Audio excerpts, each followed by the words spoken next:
Ben, il est né pour cette mission. Parce que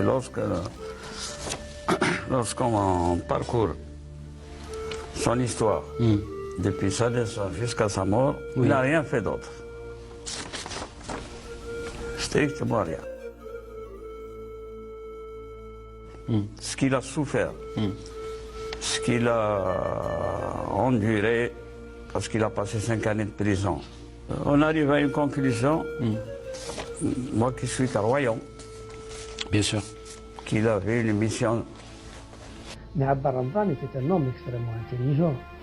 Il nous apprenait pas la violence. Il nous apprenait à lutter pour notre dignité. Il ne confondait jamais le recours aux armes pour se défendre légitimement avec la violence bestiale. C'était quelqu'un de particulièrement, absolument exceptionnel. Abba Ramzan a su donc utiliser toutes les nécessités, tous les facteurs historiques pour que l'Algérie puisse engager un combat libérateur, mais un combat éminemment positif, un combat au service de la justice. Notre révolution, c'est la plus grande des révolutions de tous les temps. Elle est plus grande que la révolution russe, bolchevique. Elle est plus grande que la révolution française. Parce que ces gens-là, ils ont fait la révolution, mais c'était déjà, ils avaient une existence. Contrairement à nous, c'est le néant.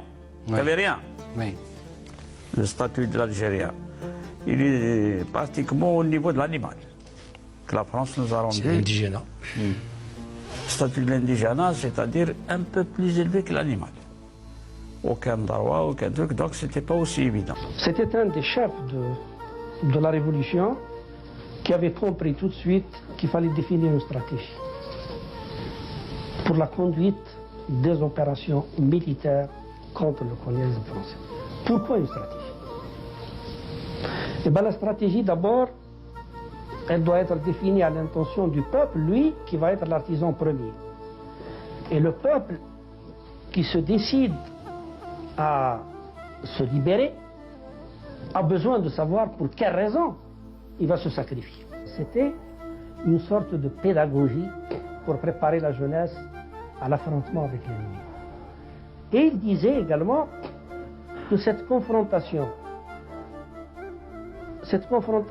était nécessaire parce que le colonialisme qui a conquis le pays par la force ne pouvait sortir de ce pays que par la force. Le souci premier, c'est de transmettre aux générations montantes pour savoir d'où on vient, où on va. C'est important l'histoire. Bien Si sûr. on ne sait pas d'où on vient, Un peuple qui ne connaît pas son histoire ne peut pas prévoir. effectivement.